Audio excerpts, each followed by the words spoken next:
Tu sais, je ne pensais pas, je n'avais pas le système de pensée que j'ai aujourd'hui. Alors ça a pris du temps, je ne savais pas que quand je m'exposais aux enseignements, le problème, toi, tu t'exposes pas. C'est le résultat d'une exposition. Il y a des choses pour lesquelles on n'a pas prié. Tu vois, tu peux dire ce que tu veux, tu ne me feras ni douter, ni pleurer. Pourquoi? Ça a pris des années d'exposition et de nettoyage. L'eau est passée au karcher, le feu est venu brûler les chaînes. Vous êtes vraiment mes disciples. Donc tu ne peux pas être un disciple sans demeurer. Alors, je ne suis pas satisfait.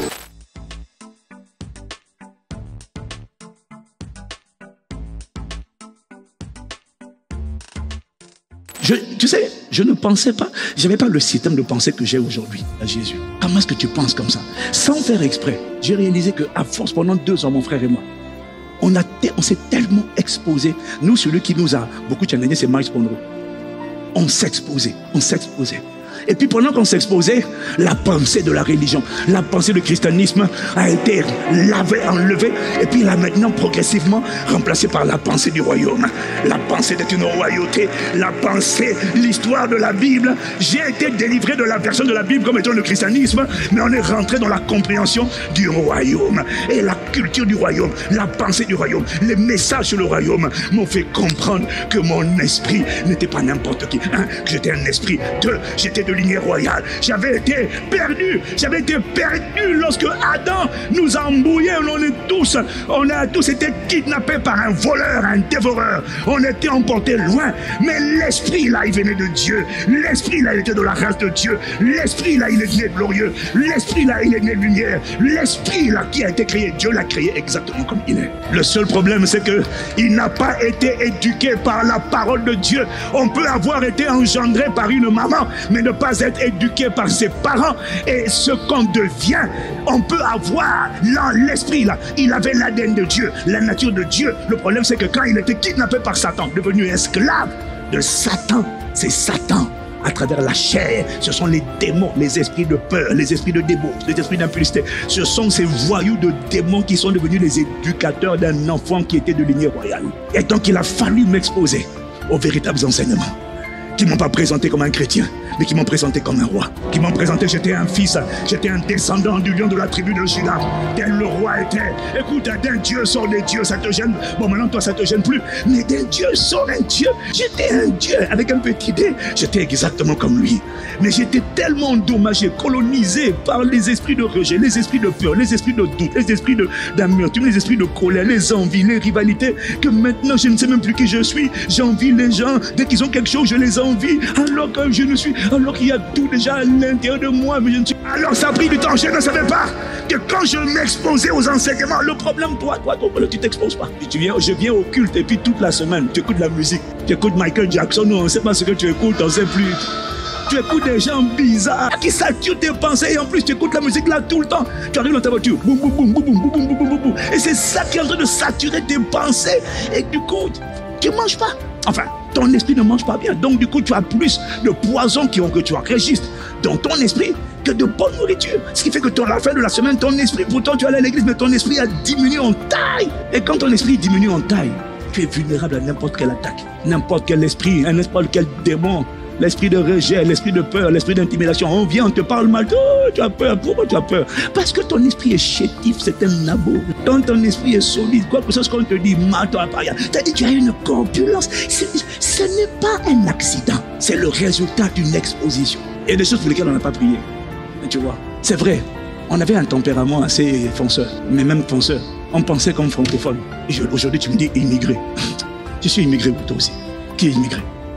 Qui est immigré ici? Il y a un immigré ici. Immigré où? La terre appartient à mon papa, je suis où? Tu m'as parlé immigré. Comment tu peux laisser les gens te définir?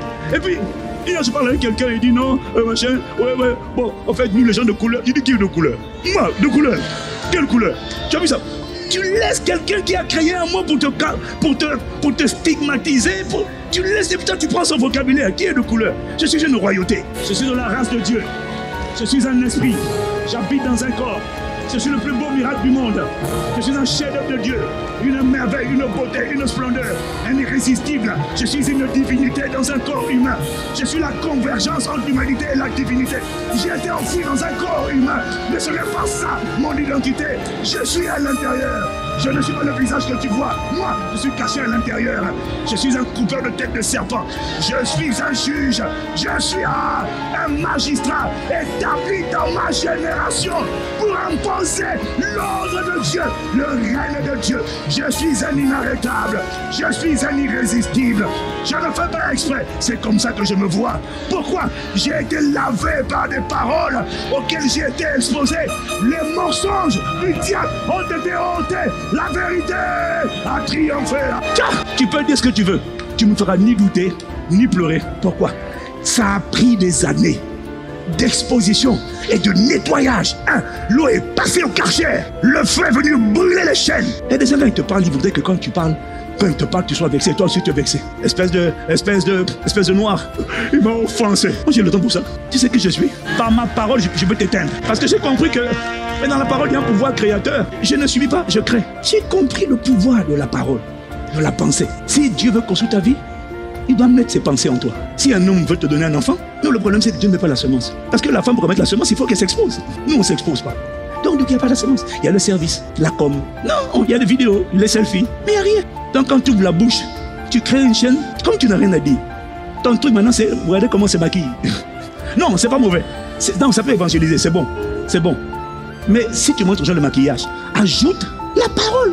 Exhorte par la parole, dis quelque chose, mais en fait, qu'il y ait quelque chose qui sort de toi pour édifier. Pas juste regarder comment la tendance nouvelle, c'est comme ça, avec des chaussures comme ça là. Et on a quoi? Il n'y a aucune parole, il n'y a aucun message. Et tu es chrétien là. Pourquoi?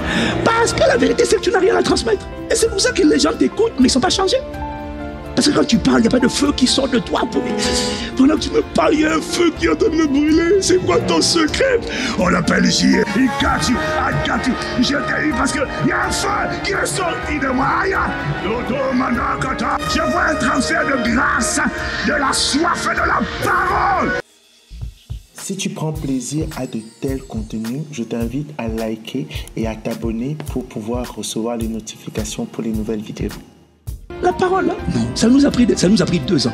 Tous les jours, on écoute. Toi, tu écoutes combien de fois? Tu as des enseignements puissants. Jésus a dit, si vous demeurez dans ma parole, les gens qui demeurent là, c'est ça l'exposition. Vous êtes vraiment mes disciples. Tant que tu ne demeures pas, tu ne peux pas être un disciple sans demeurer. C'est pour ça qu'on a beaucoup de croyants dans nos églises. La preuve des croyants, c'est le niveau de débauche, de carnalité, de légèreté. Tu es un homme terrestre. Tu vas à l'église. Oh, sœur, tu me plais, hein? Le pasteur n'est pas là, on ne voit pas, allons couchant. Tu es un, tu as bon, c'est bien, tu as donné ta vie à Jésus. Les disciples, ils demeurent. Le souhait ne te transforme pas en disciple.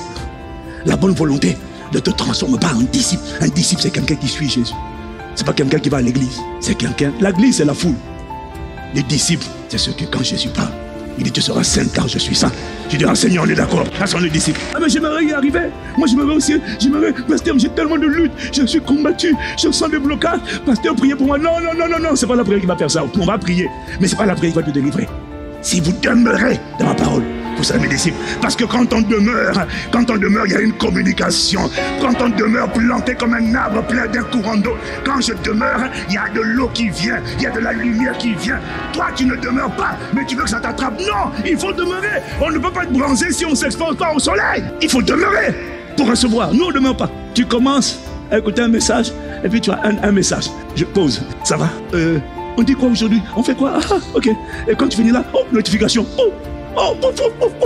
Tu avais commencé à écouter le message et puis tu as tellement de notifications que tu dis bon, le message, je l'écouterai tantôt, je l'écouterai plus tard. Et puis voilà, et du coup, tu restes faible parce que les conversations avec les copains, les copines, c'est pas ça demeurer. Il a dit si vous demeurez dans ma parole. Il n'a pas dit si vous demeurez dans les causeries. Si vous demeurez dans ma parole, vous êtes vraiment mes disciples. Mais c'est si vous demeurez. Si vous êtes demeurez, ça veut dire habiter, habite dans la parole. Les prédications, les enseignements, les temps prophétiques. Parce que dans les temps prophétiques, il y a des paroles qui sont relâchées. Ce sont des bombes, des obus, boum, boum, boum, boum. Ce sont des obus en permanence.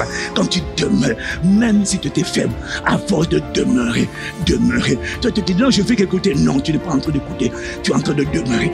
Et tu es étonné, émerveillé de découvrir. Non, on demeure comme ça là. Oui, parce que quand tu demeures, il y a un travail qui se produit dans le monde invisible. Mal, il y a un transfert. Parce que Ce dans quoi tu demeures détermine ce qui est en train de bombarder ton esprit, de bombarder ton âme, d'affecter ton corps. Tu ne vois pas, mais il y a un cancer qui est en train de subir des assauts. Boum, boum, la vie est en train d'impacter dans cette mort qui est dans ton corps. La vie est en train de cogner, de cogner, de cogner. Il y a une vie, à force de m'exploser, la vie est en train de cogner, la foi est en train de remonter, la foi est en train de ressusciter. Il y a un homme intérieur, il y a un courage, il y a une foi, il y a une audace.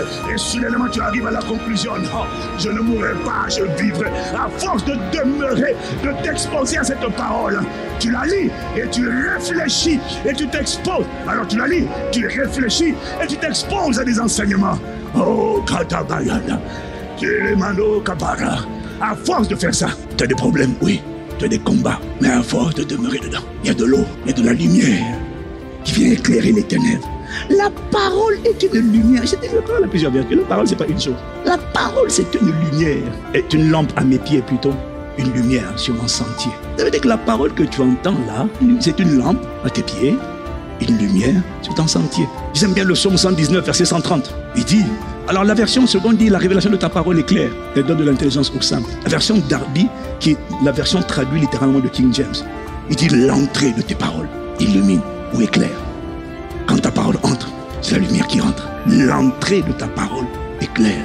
Oh, là où il y avait les ténèbres, la parole éclaire. Les ténèbres de la peur. Quand la lumière entre et que je demeure dans cette lumière-là, c'est comme un projecteur qui vient. Les ténèbres disent, oh, il est au courant, sortant. Et que la parole rentre. La foi vit de ce que parole-là que tu entends. La parole-là que tu entends, c'est pas juste un son, c'est la vérité. Quand ça sort de la bouche de Dieu, c'est la vérité. La parole que tu entends là, c'est la vérité. Il dit sanctifie-le par ta parole. Ta parole est la vérité. Dis Amen. Ça veut dire que ce qui sort de la bouche de Dieu, c'est la vérité. Jésus dit, si vous demeurez dans ma parole, vous êtes véritablement mes disciples. Après il dit, vous connaîtrez la vérité et la vérité vous affranchira. Et donc il dit, attention, la parole que tu entends là, elle est lumière, elle est eau, elle est nourriture, elle est feu, mais elle est aussi vérité. Vérité, c'est pas information exacte. C'est pas sa vérité. Parce que quand le médecin te dit il y a un cancer dans votre corps, c'est une information exacte. Sauf que c'est pas la vérité. Donc vérité, c'est pas information exacte. La vérité, dans le monde des esprits, c'est une arme. Une de mes prières. Je sais pas pour toi. Moi j'ai dit à Dieu.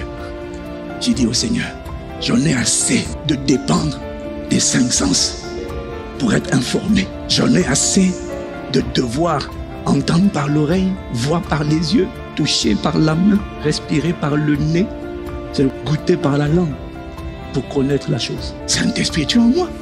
Tu es l'esprit de connaissance. Je te demande de me révéler les choses. J'en ai assez de tâtonner. J'en ai assez de ne pas connaître. Et quand tu ne connais pas, tu tâtonnes. Tu sais là, ça ne marche pas. Tu sais là, ça ne marche pas. J'en ai assez d'agir avec les idées des gens. Quelqu'un dit ça, c'est une bonne idée. Est-ce qu'on peut arriver à la dimension où, s'il te plaît, c'est toi qui me parles, c'est toi qui m'informe, c'est toi qui m'instruis, c'est toi qui m'éduque, c'est toi qui me révèle les choses cachées.